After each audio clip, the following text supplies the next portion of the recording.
Hi guys, Hi, hi. this is Across Oceans with Douglas and Szilard, and today we're gonna talk about race, culture, and nationality. Um, yeah, race is not that important to me, or it didn't really have a great effect on my developing identity because I grew up as a white a male person in a white culture, and we only had white people at that time in Hungary. So for me, it was not that important. The only thing that I can name as a similar category is the Roma people, or the other word would be gypsies.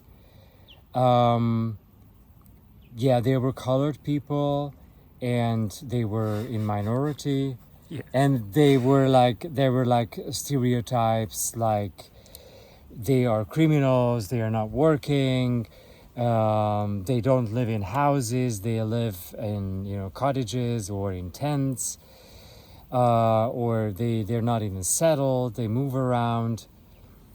So these were the cliches, but it wasn't that present in my childhood because it was really a small minority. But Douglas, for you, it was different, and Yes, it was. yeah. So please tell Ex- me about that, and if it was any way similar to what I described as Roma population or Gypsy population in Hungary. well, growing up as a black person in the South in America was obviously had its challenges. I will say I was very fortunate because I, my family, I had, both my parents. I had my grandparents. I had a big family. I still have a big family. So I was very privileged in that way. Whereas not every, I can't speak for everybody, but there is this stereotype of like a single parent home, and the black father is absent in the, Mm. you know, so there is that stereotype. But I was very fortunate in my childhood, but there were still lots of uh, challenges that I would say that I had to face as far as being a black person and being, um, yeah, being black, especially in the South. Um, but also in New York, there were moments in New York where I experienced lots of things, lots of segregation. Mm. Um, And the school you went to, was that a segregated school? my college. No, necessarily the elementary school first, and then we can talk about the Oh yeah, college that as was well. black. That was a all black school, pretty much. Okay. That was all black. And then in when I went from private school to public school, that was a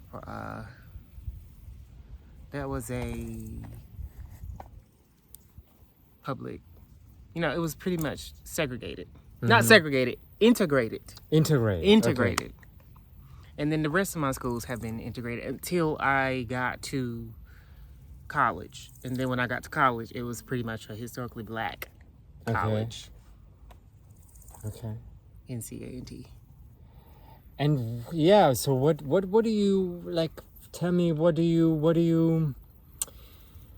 were your everyday life experiences confronting white people? What were your feelings? Were you afraid of them, or did you think that they think less of you because you're black? Like, what were your presumptions? I did grow up pretty much intermixed with white people. And yeah, I grew up pretty much intermixed with white people. I had white friends growing up. You know, I lived in a pretty much integrated neighborhood growing up, and but I would say there are kind of cultural norm differences that you know, that were quite different.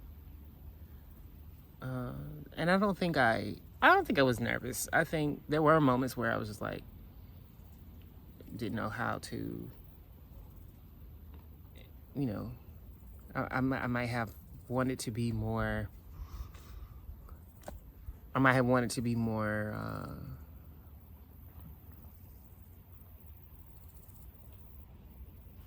less urban, I guess, or less usage of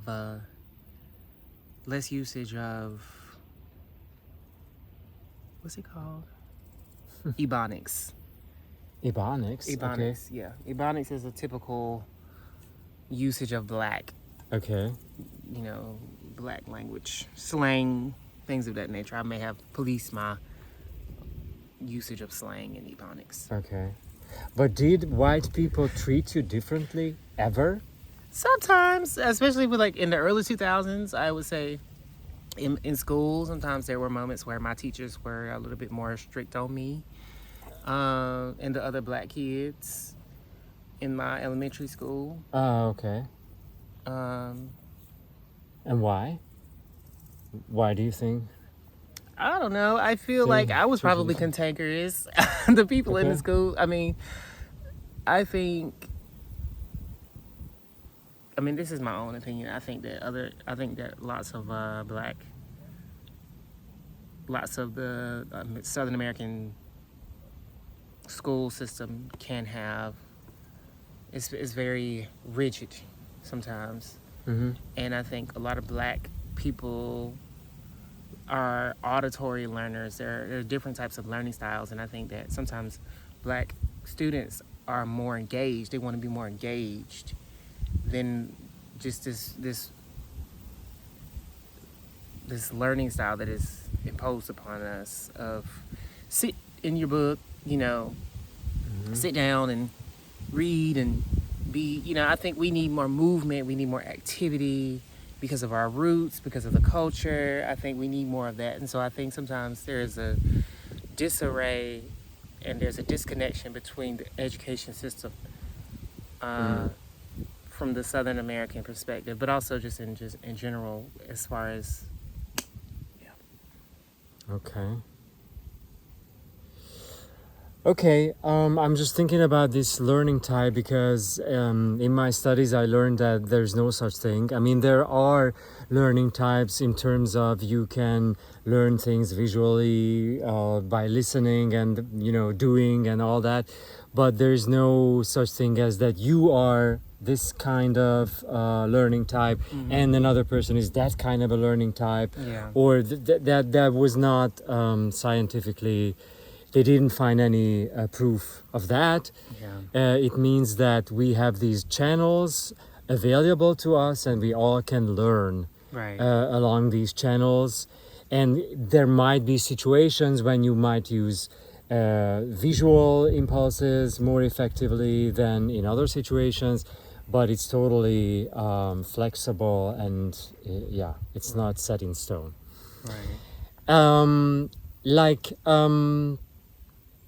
When did you go to when you went to college? Did you experience any different treatment, or like you said that the college was like historically a black college? Like how would you notice that? Well, you notice the curriculum was different, or well, I would say the professors are different. Well, obviously not different, but the professors are black, and I think that having black professors being in this ecosystem of blackness and specifically tailored towards blackness and a black achievement is a rare experience within America. I think that's why HBCUs exist. HBCUs exist because at one point in time in the South. What is HBCU? Historically Black College and University. Okay, sorry. I didn't know that. Yes. Okay. So I went to A&T, North Carolina, A&T State University in Greensboro, North Carolina.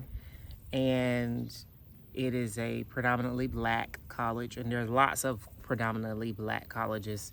But I think there's just something else. It's the school spirit.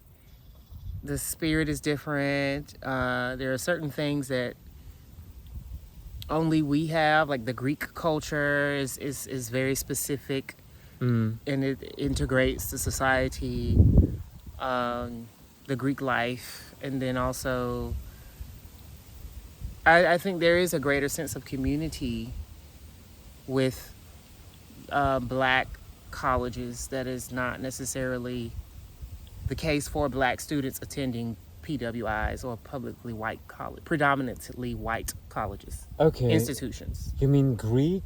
What? The sororities and the fraternities. You know how they join sororities and fraternities when you go to college. Yes. So that's like a religious structure? No. What is it? No. Okay, so basically sororities and fraternities. No, I didn't understand the word Greek. What did you say?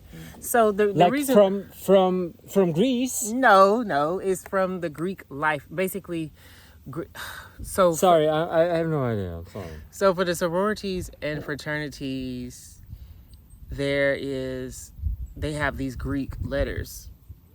Oh, okay. And so they call it Greek life. Oh, okay. So that's why Greek. I associated to the Greek culture, and that's what I thought. What does that mean? The Black culture, to do. The sororities have these letters of which they're associated with, and the title of the sorority is named Delta Sigma Theta, Alpha Kappa Alpha, Zeta Phi Beta, Sigma Sigma Sigma, or something like that. And those Sigma, like those letters, Delta, that comes from the Greek alphabet. Okay. And then Omega, Psi Phi, Sigma Phi. Oh, okay. Sigma. So that's the reason why they call it Greek, because the title of the name of the organization is Greek. Okay. Thank you for explaining. You're welcome. But anyone who went to a historically Black college knows, and also there's not just historically Black colleges, there's also colleges in general. They know about the white, Okay. Well, to me, the cultural or national identity was more important growing up, because I come from Hungary. Hungary is a small country between East and West, and it has been kind of like a bridge between East and West. It was occupied by Turkey and then the Habsburgs. It had a really stormy history. We lost the majority of our territory in the First World War. So the national identity has lots of wounds, and it's very special. And that had a lot more effect on my identity and my feelings than being white. So I just wanted to point that out. People say that Hungarians are depressed people because of this history, and they are bitter a little bit, and also the language isolation, because Hungarian language is not a Slavic language, so we don't understand people coming from Serbia or from the Czech Republic or Slovakia or Slovenia. All these countries, they speak Slavic languages. We have nothing to do with the Latin languages either. So it's a very strange cultural language national isolation, and that had a huge effect on me as a child, and that was part of the reason I wanted to break out of that isolation. I wanted to break out of that feeling that I'm part of a really small and really unique culture, but it could feel like too small. It could feel like too small of a shoebox. Right. And I always wanted to feel European and cosmopolitan and international. I always wanted to be part of the larger world and understand the entire globe and the problems of our entire globe, Right. and not just being, Hungarian. Right. Which I can doesn't identify with that. it doesn't say that it's a bad thing to be Hungarian, but it's just I just wanted to have more. I wanted to know more culture, more languages, and I wanted to be part of a larger community. Because I always felt that you need to see things from a larger perspective or from a higher perspective, especially now we have so many problems in the world that we cannot solve on a national local level, but you really need to unite, and you need to hold hands and solve all these problems, the climate changes, the wars, and a lot of things. Because of the globalization, we cannot solve these problems on the local, national level. You cannot. And so I just wanted to make sure that I'm in a position to understand that larger perspective. Yeah. So that was like a much more important effect, that shaped me and my identity than just being white.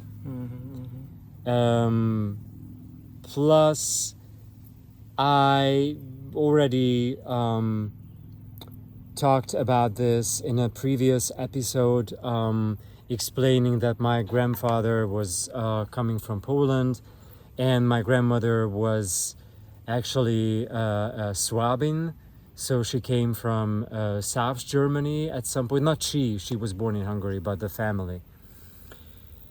And so I always felt that I'm not only Hungarian, but I'm also European. I'm also part of a larger community.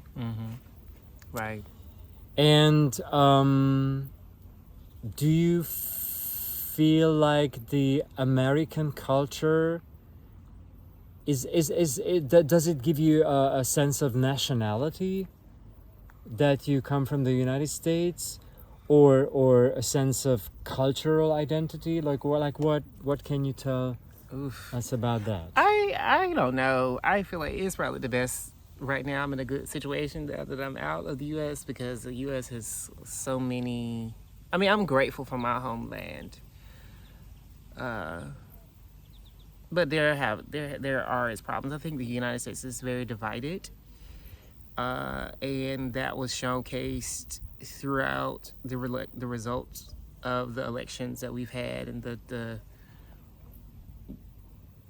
the Democratic versus the Republican, the supporters of each party. I think there's a huge divide there, and that is something that plagues us to this day.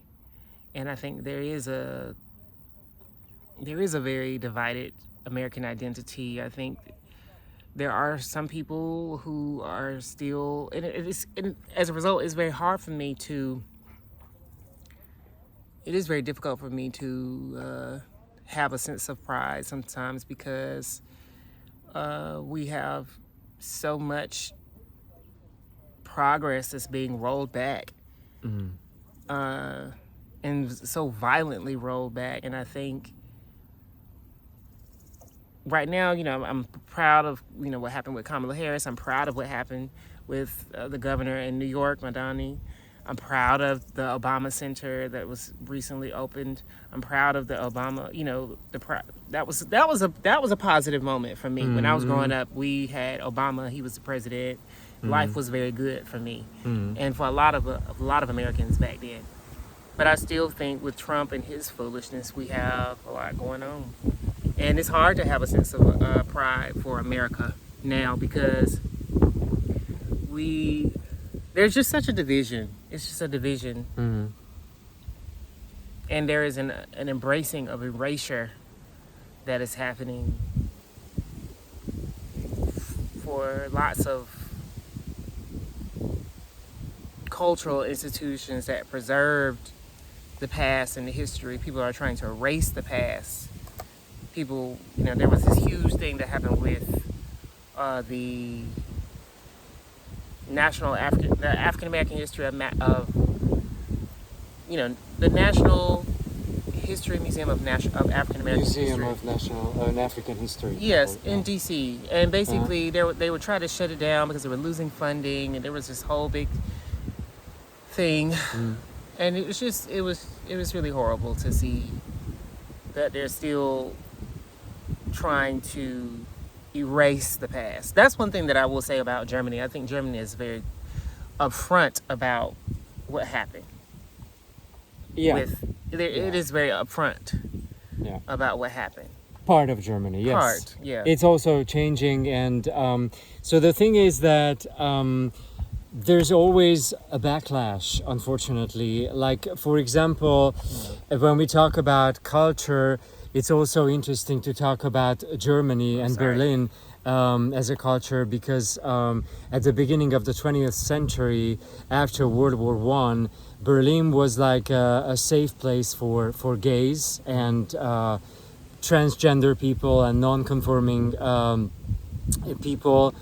And it was for several reasons, because of democratic changes after World War I, because the art scene, like there was lots of theaters, there were lots of bars, the gay life was really flourishing, and all these places were very tolerant and liberal to gay people. And also the science, there was a Magnus Hirschfeld. He was a scientist. He opened an institute in Berlin, the Institute for Sexual Science, and he really studied sexuality. And from an ethical and legal standpoint, it was really helpful, because gay people got a piece of paper and they were not harassed by the police. So there was like an exceptionally gay-friendly culture in the Weimar Republic in the 1920s in Berlin. And of course it ended radically with the Nazis. But it was not just Hitler and his party, but it was also the backlash. There's a very strong conservative backlash that he just embraced, basically, and just let it to become the political official agenda. So the problem is that if you try to initiate liberalism or freedom, a huge part of the community will sense it as decadency and not necessarily as freedom. And they just wait until their chance comes, or their turn comes, to reestablish normality. Right. And I don't know how to find a way to cut that chain and just to try to initiate change in a different way, like in an embracive way. I don't know. I don't have answers. I have no idea how to do that. But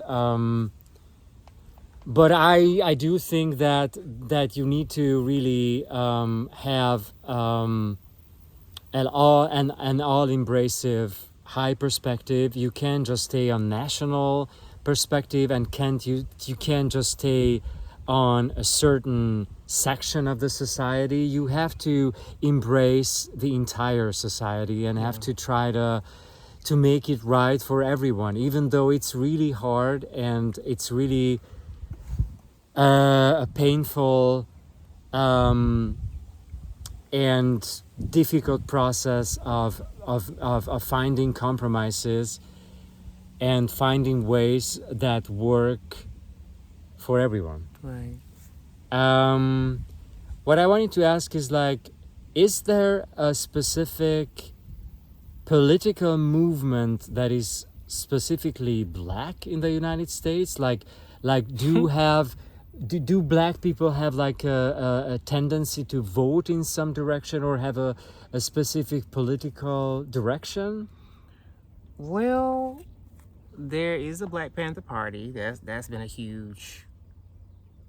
that was huge. In the 60s, that was very pro-black. And so some of them still exist. However, I think that's a complicated equation, I would say, because I remember if I remember correctly in my U.S. history class, I remember. Oh, actually, I don't even think I learned this in U.S. history. I think I learned this on my own. That Abraham Lincoln, the one who signed the Emancipation Proclamation into order, the one who freed the slaves ultimately, he was the one who, I think he was a Republican. Okay.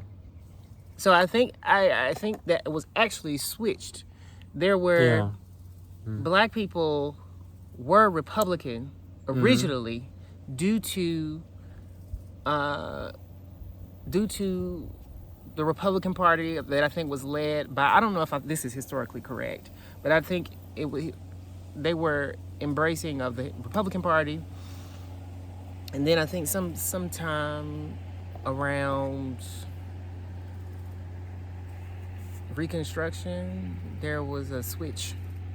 A lot of black people switched to Democrats, and now most black people are Democratic people. I would say, from my example, most Southern Black Americans, they're Democratic. A lot of the Southern Black Americans that I knew, my family voted for Kamala Harris and Obama and Biden. But originally they were Republican. And is there such a thing like a black gay culture that is significantly different from white gay culture? That's a good question. But there is. Black gay culture is very different from white gay culture. I would say black gay culture, we have our own, we have our own communities, the ballroom community, which originated in the 80s along with the Latino culture. But also with the white gay culture. I think white gay culture, I've seen both, and I do think that there are a lot of differences. I do think that a lot of white gays can be, well, at least from my experience with white American gays, can be, I don't want to be negative, but there can be this air of betterness, thinking that they're better because, and I think that blackness, the difference between blackness and whiteness does not necessarily. It's not necessarily.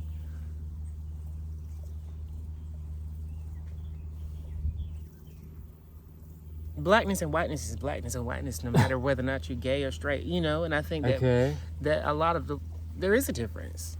Okay. That's all I have to say. I know that's a lot. Yeah.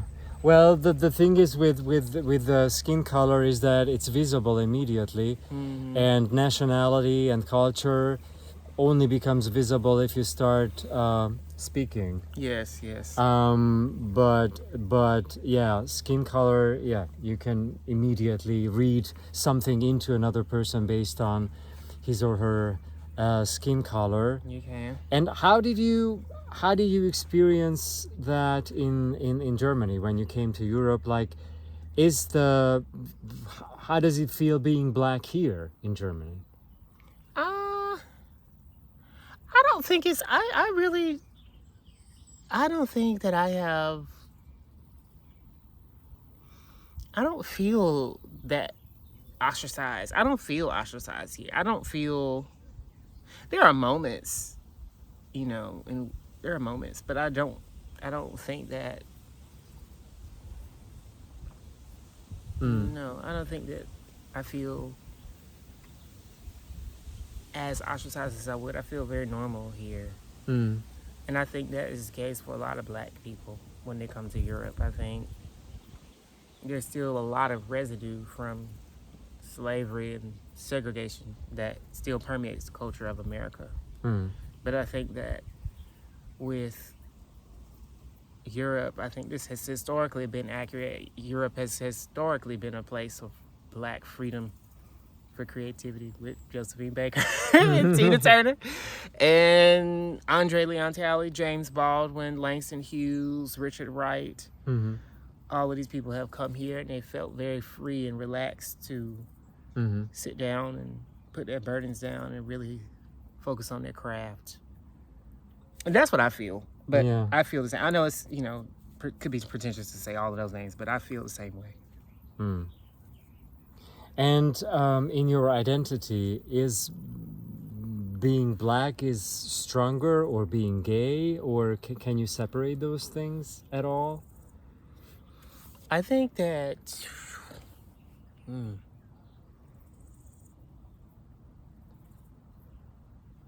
So, or if you have to put these layers of identity in order, like you're American, you're black, you're gay, which one of these three is the most important? Ooh. What comes last, and what's in between? That's a good question. Oh, I think that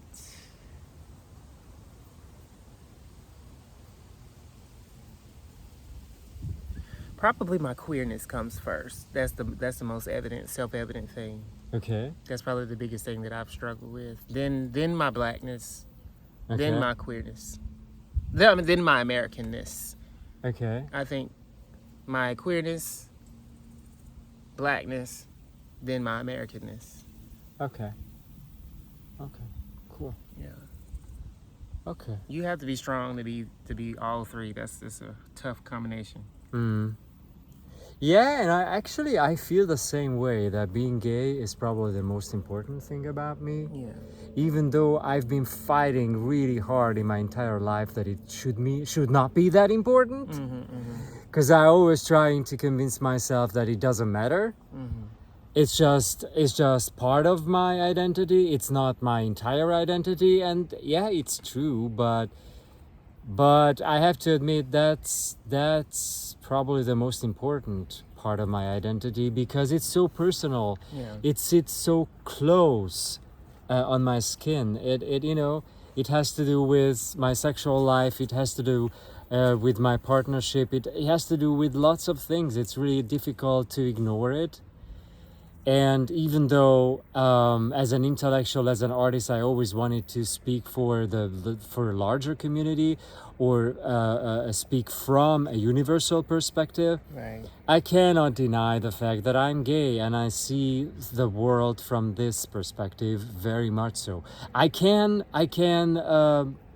forget it if I pay attention to that, that this aspect doesn't get too much control, but it is very important. So yeah, I find the same way that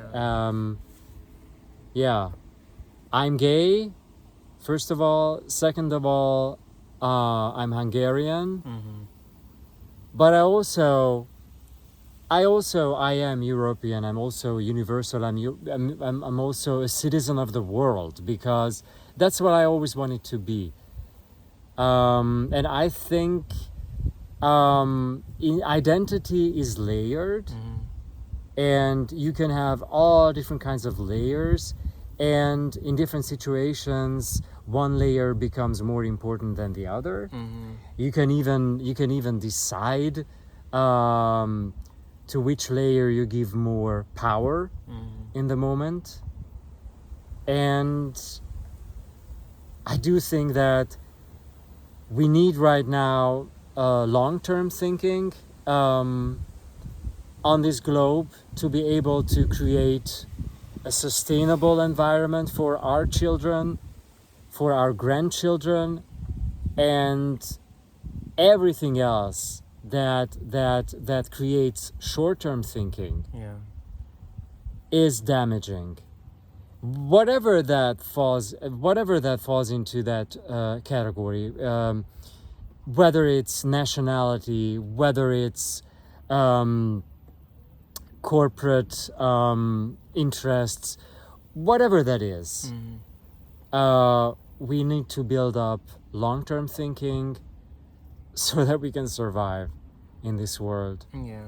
And if we keep fighting wars, then it's really hard to adopt a long-term thinking perspective, because war forces you to think short-term, because you just have to think of survival. How do I survive today? Mm-hmm. I cannot really think about what's going to happen tomorrow and next week, because I might not have a next week. So whatever it takes, I think we need to strengthen long-term thinking. We do.